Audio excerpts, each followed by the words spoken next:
Seorang anak sejatinya menghabiskan waktu dengan sekolah, belajar, dan bermain. Sekolah yang seharusnya menjadi tempat paling aman bagi anak untuk menuntut ilmu, bergaul, dan bersosialisasi. Namun di tempat inilah pula anak tak jarang justru malah menerima perundungan. Selasa 27 Juni, pelajar SMPN 2 Pringsurat, Temanggung, Jawa Tengah terekam CCTV saat menyulut api di gedung belakang sekolahnya. Aksi ini membuat sejumlah ruangan hangus terbakar. Tindakan tersebut didasari rasa sakit hatinya yang selalu menjadi korban perundungan teman-teman sekolahnya. Ironisnya, R bahkan mendapatkan perlakuan diskriminatif dari gurunya. Seperti dicemooh saat mengumpulkan tugas, bahkan disebut kerap membuat ulah. Meski ditetapkan sebagai tersangka, R tidak ditahan. Pelaku akan menjalani pemeriksaan psikologis. Bersama saya Anisha Dasuki, di Ngulik, ngobrol isu menggelitik. Saya akan berbincang dengan Ike Suharjo, mantan presenter yang terjun ke dunia politik sebagai juru bicara Partai Perindo dan sangat memperhatikan isu sosial serta kesehatan mental. Ini kita mau ngomongin, jadi Mbak Ike pasti di dunia kerja udah paham dong, biasanya anak-anak Gen Z ini paham banget. Untuk milenial kayak kita dan untuk generasi sebelumnya lagi, itu pasti memikirkan mereka sulit untuk dihandle, kemudian dikit-dikit butuh healing, kemudian dikit-dikit mental health, depresi nih, gitu kan, terus sebenarnya mental health itu anak-anak sekarang kan kayak lebih aware ya dibandingkan generasi milenial, generasi kita. Sebenarnya itu seberapa penting sih Mbak mental health itu? Ya, jadi gini ya, kalau kita ngomongin mental health untuk era sekarang itu sangat penting banget nih, gitu. Karena memang udah pergeseran nih. Kenapa sih Mbak? Apa sih yang bikin anak-anak sekarang jadi lebih, istilahnya lebih lemah gitu ya? Apa karena pengaruh sosial media mereka terlalu dulu zaman kita kan nggak ada cyberbullying-nya. Nggak ada, cyberbullying nggak ada. Sebenarnya mana? Kalau memang kita bandingkan di era kita dulu anak-anak milenial dengan dampak dari sosial media ini kan ada positif, ada plus, ada minusnya. Nah, minusnya apa? Jadi minusnya misalnya segala suatu hal yang menurut mereka mungkin, oh aku ingin seperti itu, tapi tiba-tiba dia nggak bisa seperti itu, gitu kan? Akhirnya membuat dia sendiri merasa minder, merasa tidak bisa ikut dalam kelompok misalkan A atau kelompok B itu. Jadi pengaruh sosial media itu besar sekali. Nah, kalau kita ngomongin mental health, ini kan berdasarkan riset ya. Nah, ternyata 1 dari 3 anak remaja itu usia sampai 17 tahun, 10 sampai 17 itu mengalami mental. Dan menurut aku ini suatu concern, merupakan satu PR yang sangat penting sekali bagi pemerintah untuk segera menangani permasalahan mental health. Karena kalau tidak diselesaikan, apa yang terjadi? Ya itu tadi banyak sekali, beberapa sebelumnya pernah dengar kan, Nisa, tiba-tiba anak-anak bunuh diri, nah itu gitu kan ya. Terus tiba-tiba, bahkan baru-baru ini loh Nis, bakar sekolah. Nah itu Mbak, mau bahas itu. Bakar sekolah karena dibully. Terus kemudian gurunya malah bilang itu anak suka cari perhatian. Oke. Nah, begini kalau melihat itu jelas ada yang salah. Apa yang salah? Mental Nis, mental. Si anak ini mengapa dia sampai melakukan hal yang senekat gitu?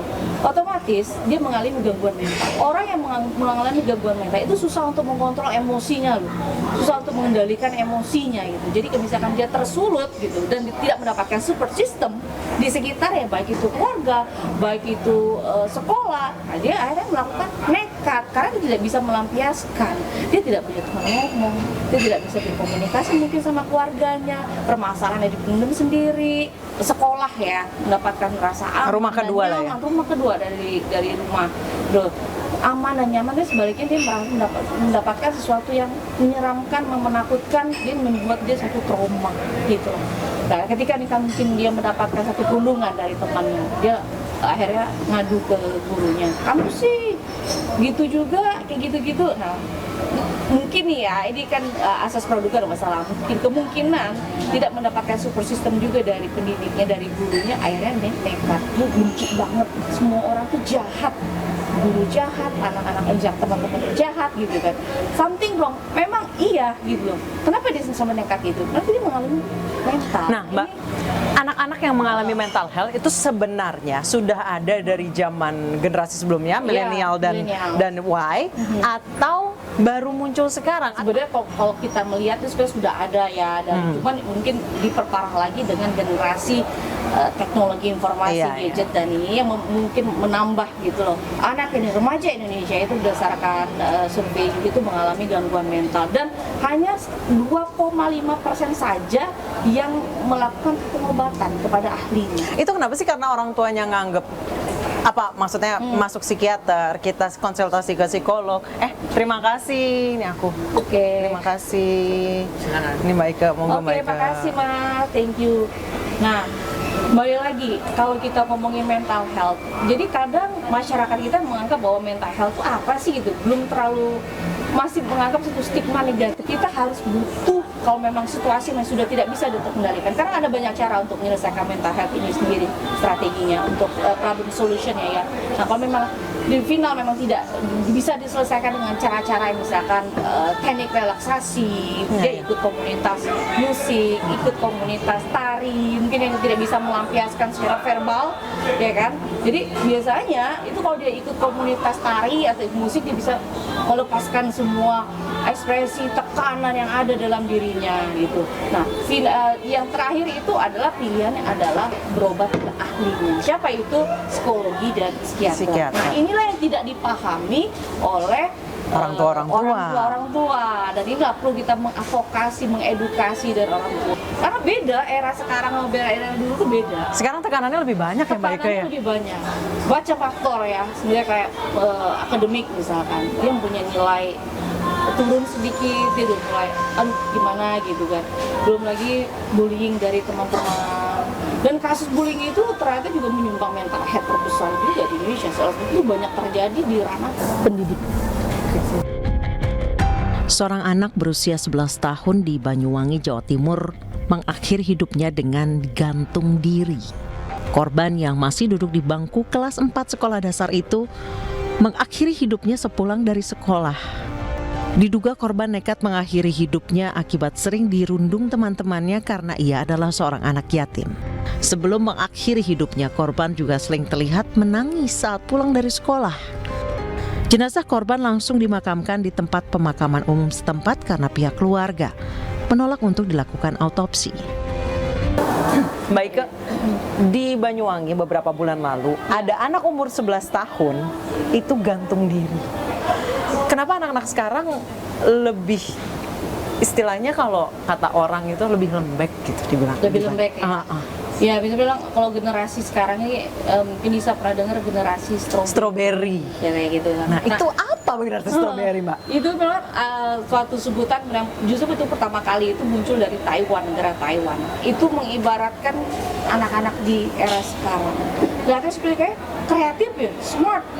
Ya, strawberry. Strawberry. Aduh, kalau strawberry deh, bener nih. Dia kan kalau dipencet kan lembek. Iya. Kelihatan cantik banget, eksotis banget, indah banget gitu. Pencet. Habis itu menggambarkan kondisi generasi sekarang, yes. Jadi kalau bisa dibilang kelihatannya ini anaknya kreatif tidak, ini anaknya smart, ini anaknya cantik, ini anaknya secara ide.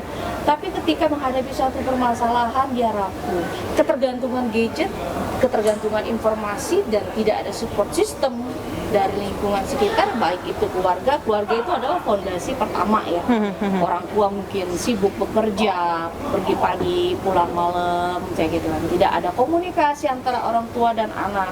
Anak mempunyai permasalahan, akhirnya anak memendam sendiri. Tapi saya ingin memberikan suatu istilah, bikinlah suatu satgas anti kekerasan di lingkungan sekolah. Sebenarnya itu sudah ada programnya dari pemerintah, cuman nih masih pada prakteknya aplikasinya itu minim.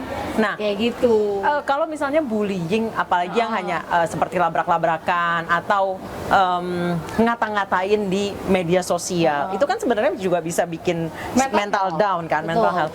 Sejauh ini apa sih tindakan yang harus dilakukan ekosistem terdekat seperti sekolah dan rumah menghadapi hal itu? Nah itulah perlu kerjasama. Saya rasa ini bukan catatan untuk pemerintah saja, tapi yang paling penting itu adalah orang tua.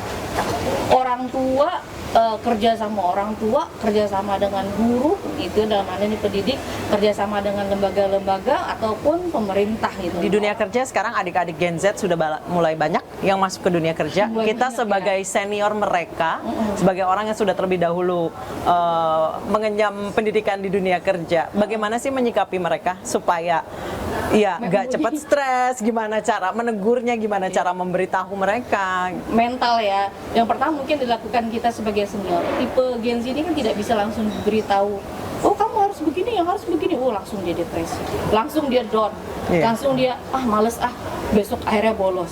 Itu Terus resign. Resign itu sering kali. Kita harus masuk ke dunia mereka dulu. Kita harus masuk ke komunitas mereka dulu. Oh kamu kayak gitu. Dan ketika sudah masuk ke dunia mereka, kita juga harus mampu menjadi role model buat mereka. Kita harus memberikan contoh dulu kepada junior ini. Kalau misalnya kita juga seperti itu, kita juga menghadapinya dengan marah, dengan itu udah besok ini akan resign. Besok hilang. Hilang, tidak Baik. ada kabar. Terima kasih banyak Mbak Ike, diminum dulu. Terima Iya, kasih minum dulu. ngobrol-ngobrolnya. Tidak hanya kesehatan fisik, kesehatan mental anak juga harus jadi perhatian orang tua dan guru.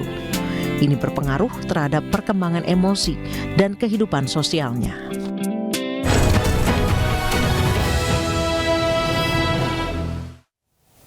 Pemirsa, konser musik bertajuk Langit Benderang digelar di Stadion Manahan Solo, Jawa Tengah. Ya, konser digelar untuk merayakan hari ulang tahun ke-5 SMA Pradita Dirgantara dan dihadiri sejumlah artis tanah air.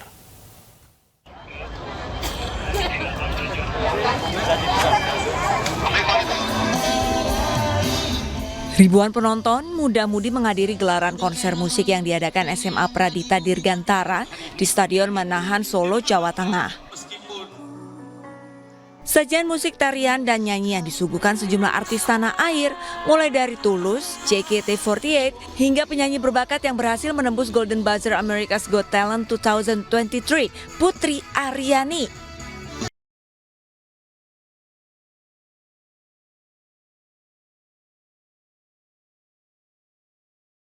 Konser digelar dalam rangka memperingati Dies Natalis SMA Pradita Dirgantara ke-5. Dan sebagai bentuk wujud syukur, SMA PD ditetapkan sebagai sekolah SMA terbaik peringkat 3 nasional. Jadi ini adalah tahun ke-5 Pradita berdiri, Mas. Terus ini adalah puncak perayaannya, di mana sebelumnya kami ada namanya Pradita Dirgantara Competition. Termasuk ini adalah bagian dari CEAC, Festival Budaya dan Pendidikan dan Budaya SMA Pradita Dirgantara.